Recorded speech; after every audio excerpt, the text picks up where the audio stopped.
What you're about to see is independent, non-corporatized activist news. And to help keep us acting out, visit patreon.com/actout and become a patron of our show.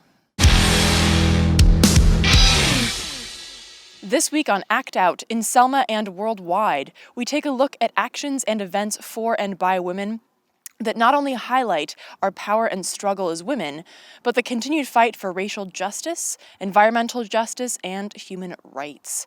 Finally, Mohawk professor and filmmaker Paulette Moore sits down with us to discuss her latest documentary, The Spirit of Standing Rock. From tweets to marching in the streets, this is Act Out.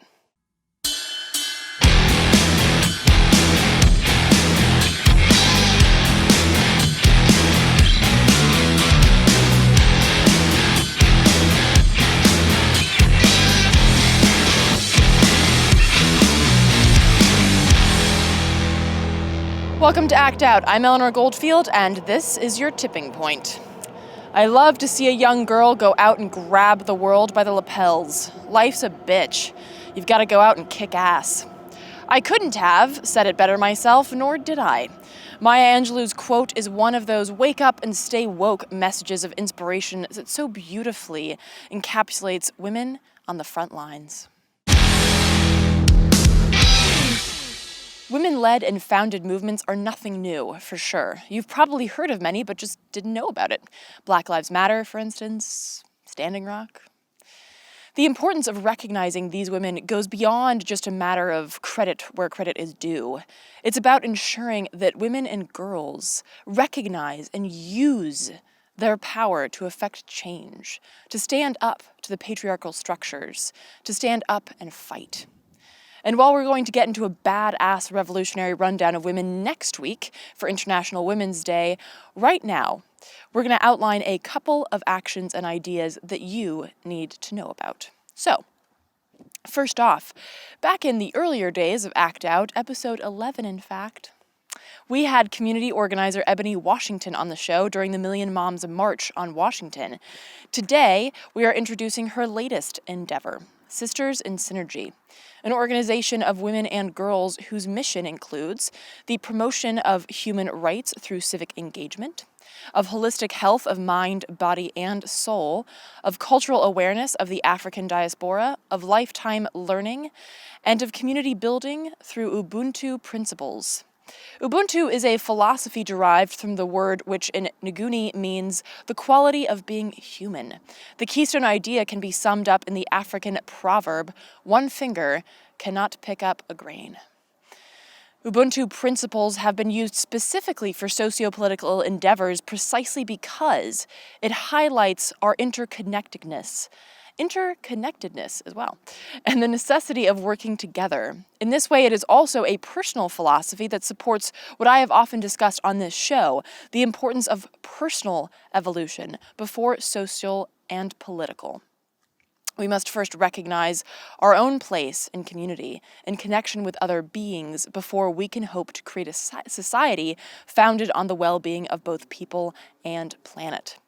In an article in Huffington Post, Reverend William E. Flippen Jr. explained the core concepts of Ubuntu thusly. When we act upon deeply feeling a sense of being connected to others by our common humanity, when we truly regard self and other as one, when we cherish human dignity, all of our relationships and the level of our behaviors and actions are raised to a higher plane.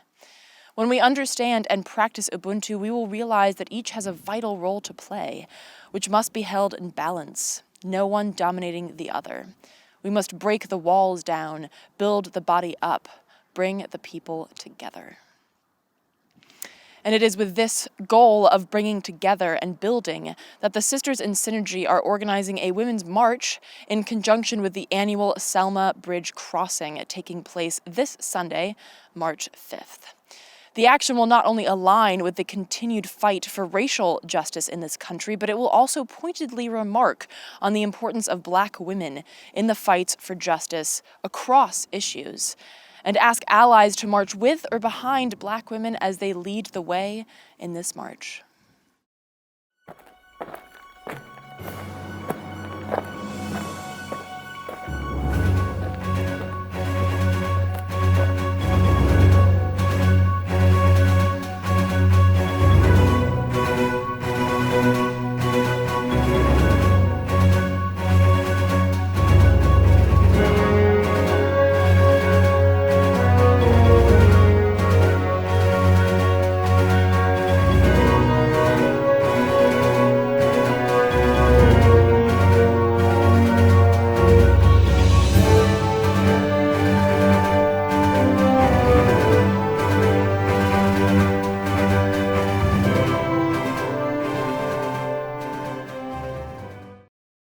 To learn more about Sisters in Synergy, visit sistersinsynergy.com. Moving on, as I mentioned, next Wednesday is International Women's Day, which on the whole is just kind of some random-ass day that's thrown out there to make it seem like the socio-political world actually gives a damn about women, which it doesn't. According to the World Bank, 62 million girls globally are out of school. Women remain half as likely as men to have full-time wage jobs. Those who have paid work earn up to 1/3 less than men, partly as a result of occupational sex segregation. Women are more likely to engage in low productivity work and work in informal sector, and they spend at least twice as much time on unpaid domestic work and care activities as men. They contribute significant unpaid work, about 58%, to family enterprises and farms. So, who gives a shit? A girl doesn't get a great education, stays on a farm, and grows cucumbers. What's the big deal, right? Wrong. As Chantel Baxter, founder of One Girl, wrote in an article last year, an educated girl will marry later and have fewer children. For every year of schooling, her income will increase by at least 10 to 25%. And she'll reinvest 90% of the money she earns back into her family. Educating a girl has a multiplier effect. When you educate a girl, you educate a nation. Educating women has literally pulled some communities out of starvation and grotesque poverty. Education creates economic opportunity, but more importantly, it creates social opportunity. It creates the space from which creative and critical thinking arises, and it is why this fucking mess is tragic. It is also why we, as educated women, must work to educate the women coming up today, and not just in things like science and math, but as you'll see in next week's show, in the history of badass, rule-breaking, no-shit-taking women. But before I get too ahead of myself, yes, the rosy International Women's Day is out of sync with the unequal realities of our world today. That being said, if we can use that day to build and fight, it will be a day well spent. The International Women's Strike seeks to do just that by organizing a global general strike on Wednesday, March 8th, in order to combat misogyny in the political, religious, and private spheres. Now, as you might recall from episode 100, a strike without clear-cut goals is kinda just a day off. And while I really want to say that this so-called strike is different, the strike itself is not. What could be different about this is how it's executed in each locality. The Women's Strike website doesn't make the connection deliberately, but by mentioning strikes such as the one in Poland in 2016, where women went on strike to protest the government's plan to criminalize abortion and miscarriages, plans that were then summarily overturned due to the women's strike. By mentioning actions like these, the IWS organizers do make the point that when women come together in their communities to strike with a clear-cut goal and purpose, we win. And so, by promoting this message across the globe for that one day, we can utilize that energy created to build and fight. However, if we don't, then yeah, it is just another day off. So to ensure that this doesn't just fizzle, visit parodemujeres.com to find your local action and get to work. By first and foremost connecting with women in your community, reaching out to organizations dealing with women's issues, and using the solidarity of each other. Using those Ubuntu principles to become a little uncomfortable, a lot ungovernable, and every bit a woman on the front lines. So now that you have an idea of what's happening from Selma to Sweden and back again, let's shift to the work of an Indigenous woman who documented an Indigenous woman-led fight on ancestral lands. You may have heard by now that last week, the main camps at Standing Rock were overrun by colonial capitalist pawns who held men and women at gunpoint in the name of an oil pipeline. Indigenous activists and their allies ceremonially burned structures just before the forced eviction, and dozens were arrested for daring to protect water, land, and human rights. Regardless of what happens now or in the future, Standing Rock has become a beacon for the power of grassroots community building, Indigenous principles, and nonviolent direct action. Indeed, the spirit of Standing Rock can be felt across the world as activists, both indigenous and non, work together to battle the dirty and destructive forces of capitalism and colonialism. And it is this spirit that Mohawk woman, professor, and filmmaker Paulette Moore has documented in her latest film, Spirit of Standing Rock, released earlier this month.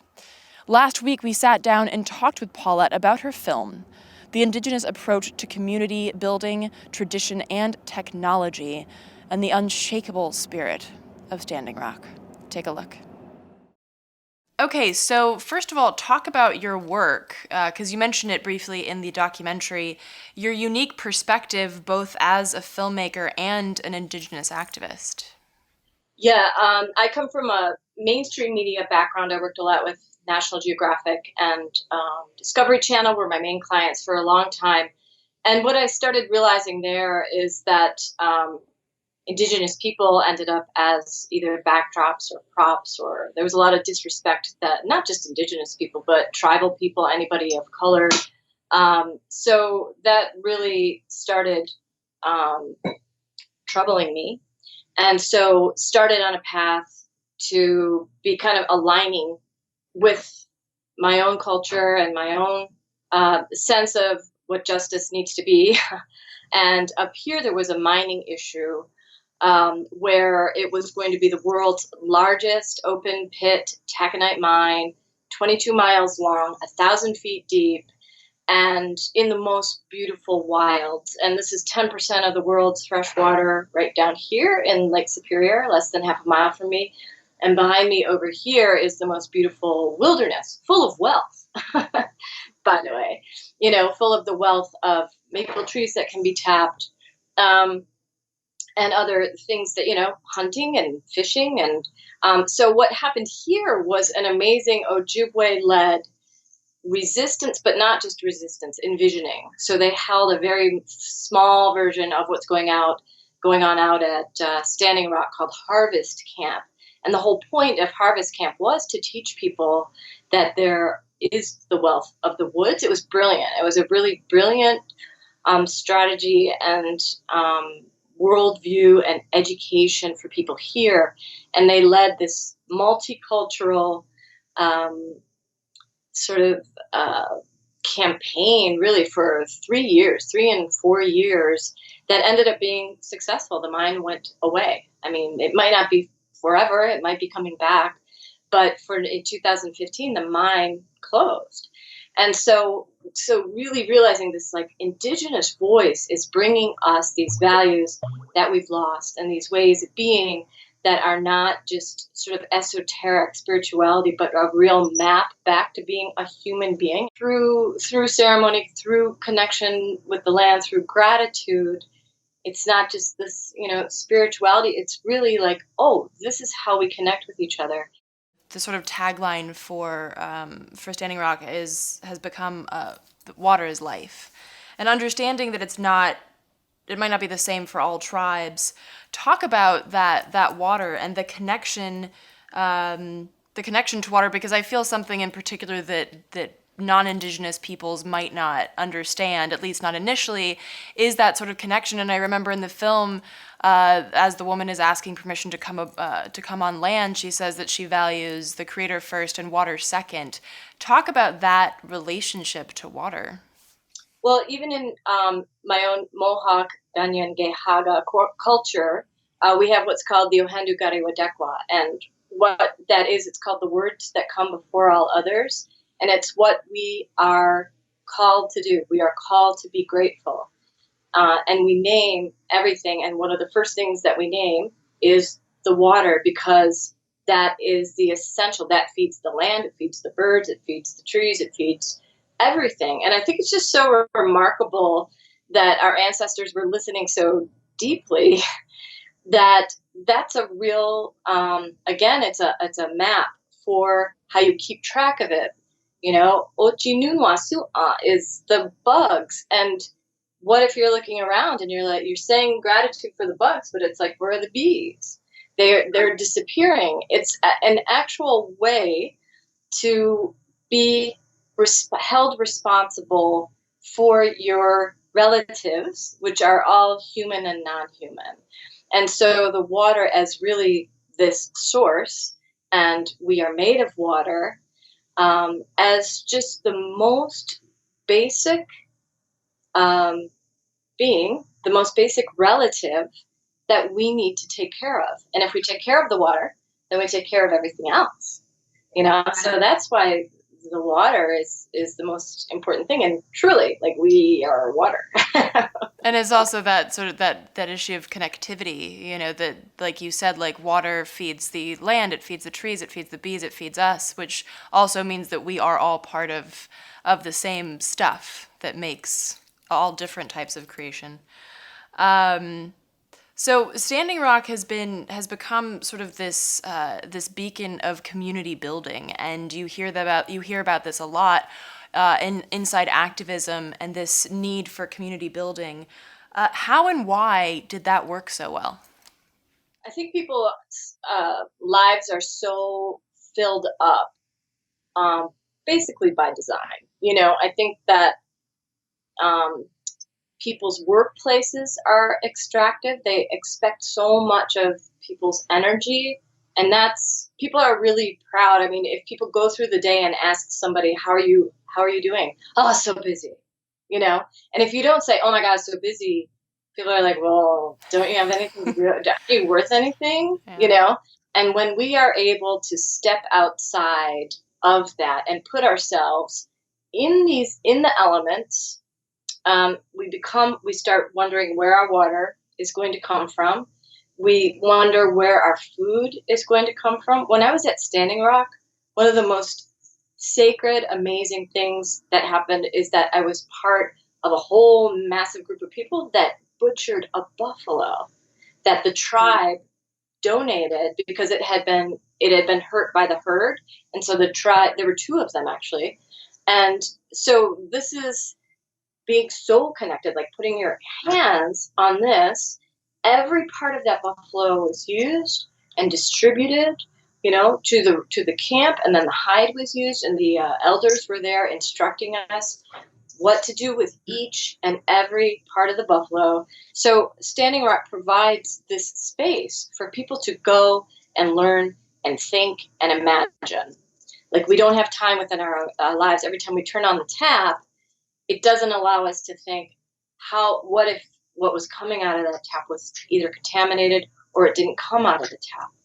And these are things that we really need to be seriously thinking about, because all of these communities, Flint, Michigan, people's, the fracking and the, groundwater and the aquifers, our basic sources of water and life, are being destroyed. And those things do not come back. And it's such a death culture to just take it and take it and take it, and even just the other day, I was, eating a meal, and I was kind of standing up and eating it and kind of walking around, and it's like, it's not being respectful to the amount, even like the people who prepared it. And when we're not doing that, then we can go destroy the earth. It's like Myron Dewey says, he's a trauma educator. He's he's from Digital Smoke Signals, and he says they don't have the teachings. He had great compassion for DAPL, actually, for the Dakota Access Pipeline workers. He said how would they make that choice, because they were never taught how to care about something, or why. Like, what would be the reason, and where would you get those teachings these days? Another thing that I found really interesting in the documentary was your mention of the intersection of technology and tradition.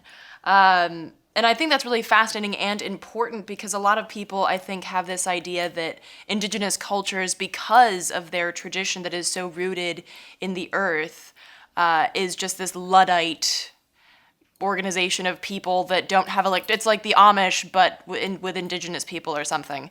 So talk about this this intersection of that tradition, like the smudging of the drone, but also this push to be technologically advanced as well.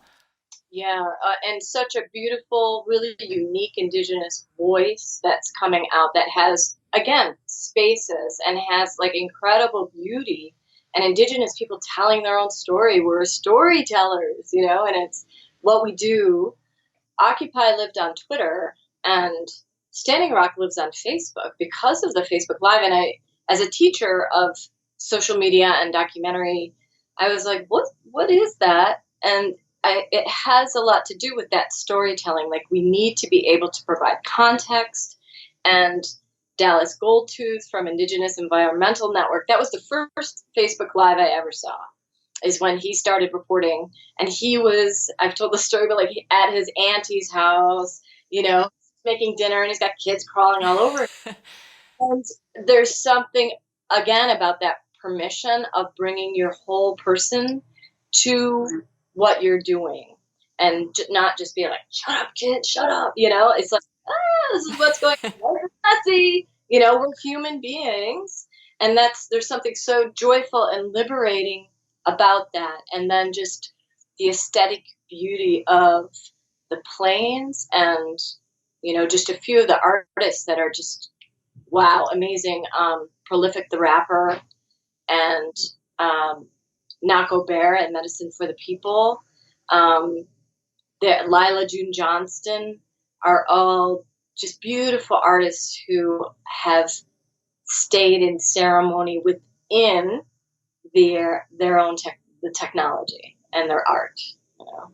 I'm curious about the hierarchy and how things get done. Because, you know, here it's very obvious, like, we do things because we're told to do things, and then we go and do them, and then we come back for more orders. And, you know, the issue of flat structure or a more simplistic and equal hierarchy is something that's been coming up in discussions as well. So I'm curious, like, how did that work when Angry Bird said, I want to do this, and this is important to me? Did he have to appeal to elders, or how did things, so to speak, get done at Standing Rock? That's an amazingly interesting question. You know, things spring up. There were all these different camps and different people doing things, and it does create tension within the camp. There's a headsman council, and there's the tribe, and all these different entities. A lot of things. I don't know exactly how that came up with Angry Bird, but I do know that he held a meeting and appealed to a group of people and just said, "This is what I'm doing." What happens is there's things happening on all fronts. There's the legal, and then the economic sanctions, which have been incredibly successful. So, and people kind of trusting, like, do what you do, you know? Yeah. Everybody doesn't have to go and get shot by rubber bullets, you know? You can go and be in the kitchen, and that's really appreciated. You know, the amazing, beautiful food that sustained people. So finally, with the documentary, what is your ultimate goal with this? What would you like people to take away from the documentary? I'm glad you asked that question, because I've been thinking about that a lot. And I had really, as a documentary filmmaker, I had stopped doing narration for a long time on my films. With this documentary, I did narrate it because I want to articulate to people who aren't aware of what the smudge means, or who aren't aware. I think when people see Native people, they think about cartoons. Like, there's no context for people to think about Native people as anything other than one-dimensional, and those one dimensions are cartoons, savages, noble, untouchable, spiritual things, and all of those are so damaging. So I wanted to almost over-explain in some ways, you know? There's a lot of talking in there, and I usually don't like to do that, but I think the audience is people just not used to seeing Native people as complex beings that have these, also just bringing these teachings. I wanted to just stop, like, as things are happening, you see it happen, but I don't want them to go in that space of cartoon, savage. So I want to keep them like, this is why they're smudging, this is why they're drumming, and this is how it could help you. You know? So wanting to, like I said, almost over articulate what we're seeing out there in an attempt to bridge those cultures. Right. Well, I think that it definitely did that, and again, like it particularly got me thinking about the intention before you do something, like even just sending up a drone for surveillance, like that, the importance of that intention and why they're doing it. I think it was really, that's definitely something that came across in the documentary. Well, thank you. To experiment with that in my own, with my students here, we give tobacco before we ask somebody for an interview, and then, and sometimes you end up feeling like ridiculous, because it's like you kind of fumble around and it's like, well, what can we do? And it almost feels um, like a show or something. But I think you have to experiment, and you have to, I love seeing the drone being smudged. So you have to allow yourself these spaces to do things differently, because there's not just one way. And the one way that people think there is really not working for us. It's killing us. It's killing our relationships and killing our land. So let's be ridiculous. Moore's film, The Spirit of Standing Rock, is airing on Free Speech TV. For more information and air times, visit freespeechtv.org. And that, revolutionaries, will do it for this week's Dose of Dissent. Make sure that you join us next week on International Women's Day, where we will be doing a revolutionary rundown of some incredibly badass and inspirational women. In the meantime, thank you so much for watching, and please do spread and share this with all of your friends, foes, and people you don't know. Be sure to follow us on Twitter, Facebook, and subscribe on YouTube, and be sure to check out the last slide to see all the sites mentioned in this week's show. From the Devil's Den, good night and act out. And real quick, to keep independent, non-corporatized media like this show going, donate at Occupy.com/donate. If you'd like to donate directly to Act Out, visit Patreon.com/actout.